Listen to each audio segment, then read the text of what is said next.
Hora de falar com o nosso colunista Paulo Souto. Hoje a gente tem dúvidas aqui sobre aposentadoria, licença casamento, muitas outras que você, telespectador, mandou pra gente. Bom dia, Paulo, pra você. Tudo bem? Bom dia, Patrícia. Tudo bom. Que bom. Vamos lá para as primeiras perguntas de hoje. Tá cheio, recheado aqui, várias perguntas para você responder pra gente. Você de casa participa ao longo da semana. Toda terça a gente tem um encontro marcado para responder as suas dúvidas. A primeira de hoje, Paulo, é do Edilberto Cabral Moreira. Como eu devo proceder para receber a aposentadoria de minha mãe, que foi depositada no banco e ela veio a falecer? Patrícia, o correto é Edilberto pedir um alvará judicial para receber os resíduos e benefícios. São aqueles benefícios não percebidos em vida pelo segurado. É o correto. Agora, muitas pessoas indevidamente utilizam o cartão por terem a senha e sacam esse benefício. Mas esse saque é indevido. Indevido, né? O correto é pedir um alvará judicial para poder sacar. Não é muito burocrático isso não, é?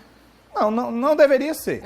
Não deveria Não deve ser, ser. porque solicitar um alvará não tem coisa mais simples. Cassandra Kelly mandou a seguinte pergunta para você, Paulo. Trabalho numa empresa de segunda a sexta, estou para casar em um sábado. Gostaria de saber quantos dias de licença tem direito e em que dia da semana ela deve começar. Primeiro, vamos parabenizar a Cassandra pelo Claro, casamento, né? é isso mesmo. Ela tem direito a 3 dias, Certo. a folgar sem prejuízo da remuneração.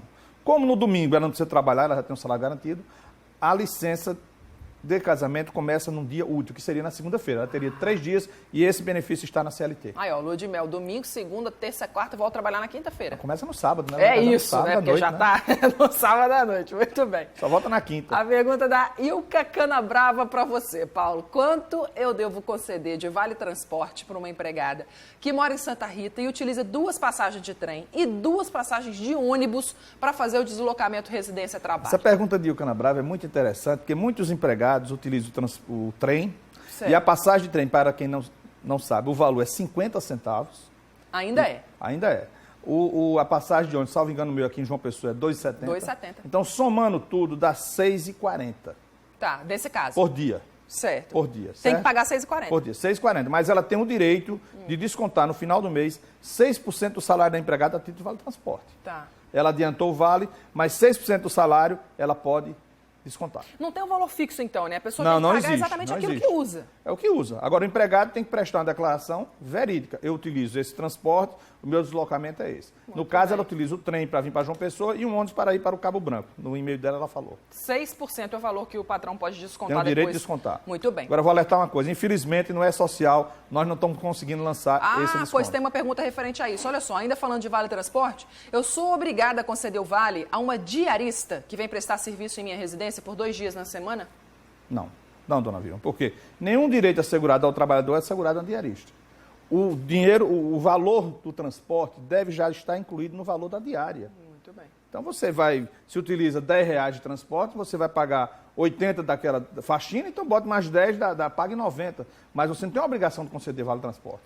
A diarista tem que incluir o valor do transporte na sua diária. Por lei, o valor da diária é livre, né? Pode ser o quanto quiser. E ela deve incluir dentro o valor do transporte. Mais uma pergunta relacionada a transporte, do Jairo Rodrigo Frutuoso. A próxima pergunta de hoje, pode passar pra gente? Tá, eu tenho a pergunta aqui, não tem problema não, vou adiantando, tá? Renunciei ao benefício do Vale Transporte por utilizar veículo próprio para me deslocar para o trabalho. Mas a empresa transferiu sua sede para a cidade do Conde. Como eu devo proceder para voltar a receber o Vale Transporte? Você sabe que o combustível teve um Pois aumento aqui em João Pessoa, aliás, Enorme. em toda a Paraíba, enorme, né? Então, ele como houve a mudança da empresa para o Conde, basta ele solicitar à empresa a concessão do Vale Transporte. A partir de agora, eu necessito receber o Vale Transporte. Vai ser descontado 6% do salário dele. Não tem problema algum. Não tem burocracia com relação nenhuma. a isso. Ele pode É pedir muito isso a simples. qualquer momento. Qualquer momento ele pode pedir isso. Vamos lá, próxima pergunta da Verônica Rodrigues. Estou de licença maternidade, mas a empresa só me deu 4 meses.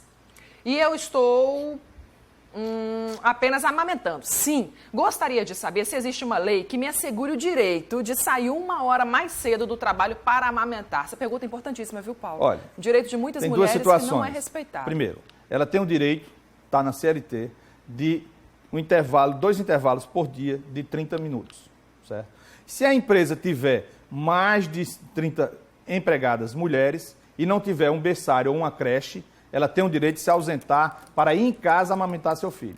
Qual é a sugestão que eu dou? Faça um acordo com o seu patrão, com o seu empregador, e tire 1 hora a mais no almoço, ou chega 1 hora atrasado no trabalho e faça sempre o período de 1 hora. Ou se não, os 30 minutos não tem problema. Ela tem direito a 2 intervalos de 30 minutos.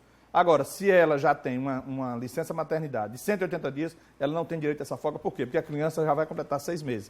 Esse direito é até 6 meses. Quando a criança completa 6 meses, acaba o direito dela. Que o Ministério da Saúde diz que a criança pode amamentar exclusivamente no leite materno. Agora, se houver necessidade de amamentação ser prorrogada, o benefício é prorrogado. Tem que ser, isso é um direito importante. E está, inclusive, na lei também. Paulo, aquela pergunta que você falou agora no começo, a respeito do E-Social, que não está no site, chegou justamente a da Deise Fernandes. Como faço para colocar o desconto do Vale Transporte no recibo do E-Social da minha empregada doméstica? Deise, infelizmente, por enquanto, nós não estamos... O E-Social está se vestindo. Certo. Ele, aos poucos, está tomando formato definitivo, mas me informaram que agora, de fevereiro para março, ele já entra. Esse desconto. No próximo mas ainda não existe. Não existe, não tem como. Então, o que é que eu aconselho? Faça um recibo separado de concessão do Vale Transporte e um recibo separado de concessão do pagamento do salário, onde vem o desconto de INSS e Vale Transporte, se você fizer o desconto. Pode fazer, que tem validade jurídica sem problema nenhum. Inclusive, no nosso site, direitodoméstico.com.br, tem um modelo desse.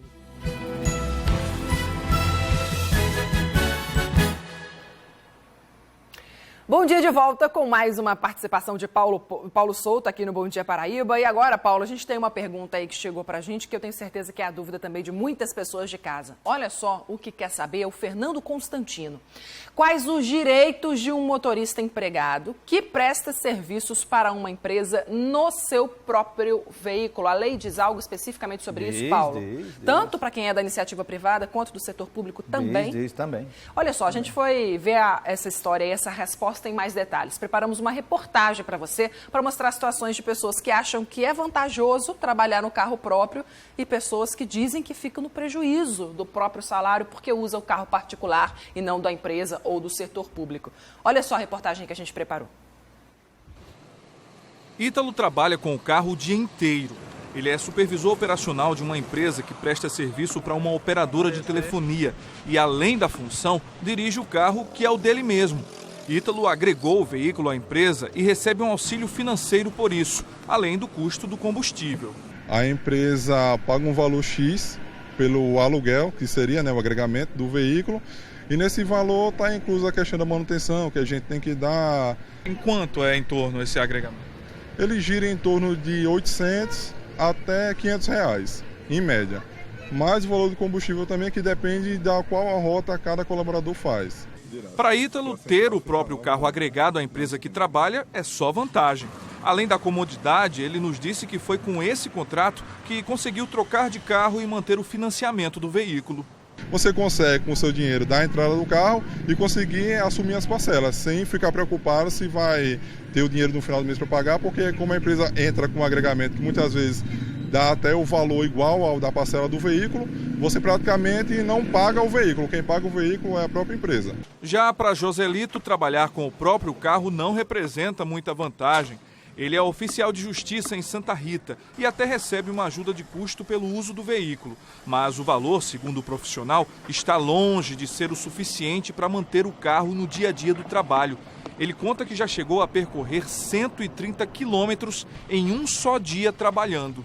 Nós recebemos uma indenização de transporte de pouco mais de R$800, que a rigor, pelo que prevê a Lei de Custas e Emolumentos do Estado da Paraíba, isso é suficiente para cumprir apenas 19 mandados. Esse valor seria suficiente para cumprir apenas 19 mandados.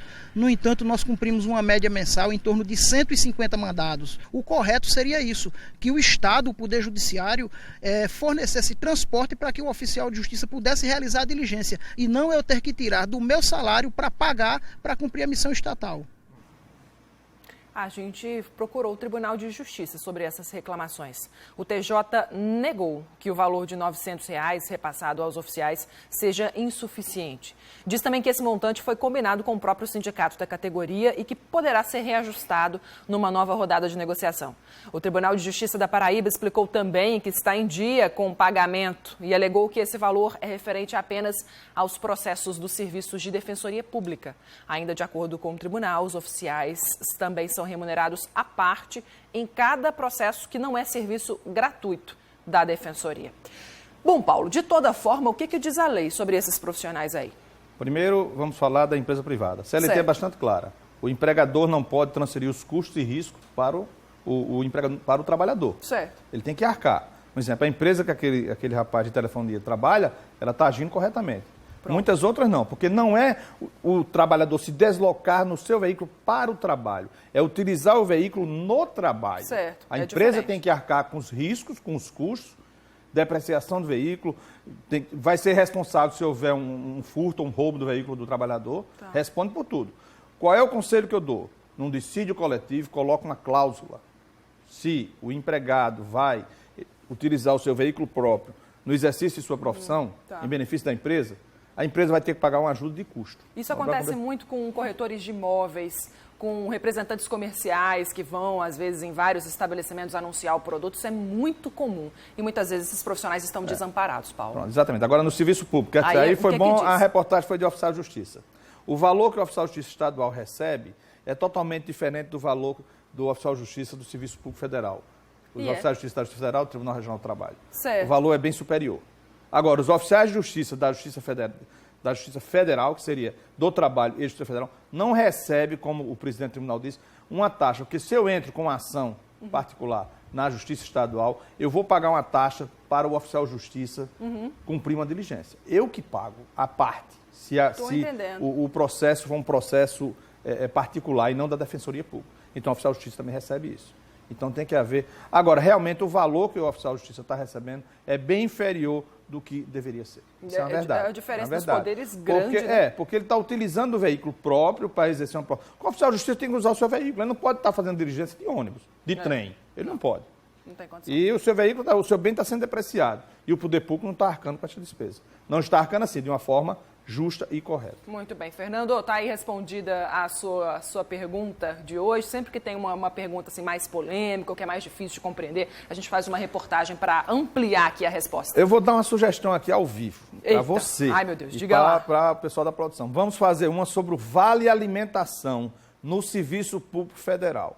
É diferente, os valores, né? É diferente. Parece que a necessidade de uma categoria é diferente de outra. Imagina, um tem mais fome que outro. Você não imagina a diferença. Vamos fazer uma matéria sobre isso. Tá certo, eu aceito seu desafio. Bora fazer, se não for na próxima. Eu estou falando só no Serviço Público Federal, não estou falando no estadual. Se você aí é funcionário, então, do Serviço Público Federal, recebe Vale Transporte, está insatisfeito ou está satisfeito, manda um e-mail para a gente com o contato para a gente fazer essa reportagem. Vale Alimentação. Vale, o que eu falei? Vale Transporte? Transporte, Vale Alimentação.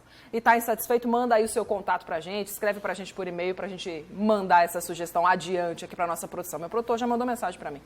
Combinado. Terça-feira da semana que vem a gente conversa aqui, Paulo, no Bom Dia. Olha aí os nossos e-mails aparecendo para você de casa que tiver alguma dúvida, pergunta ou sugestão. Eu quero saber @cabobranco.tv.br ou @paraíba.tv.br. Valeu, Paulo. Boa semana para você. Para você também, Patrícia.